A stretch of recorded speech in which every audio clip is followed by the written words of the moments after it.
There's always something going on at the Schmidt house.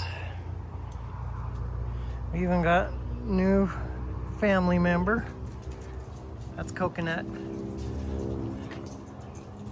Tore the roof back, cut them. Once I hit 3.5 inches, I marked it, ran a string line, chopped them.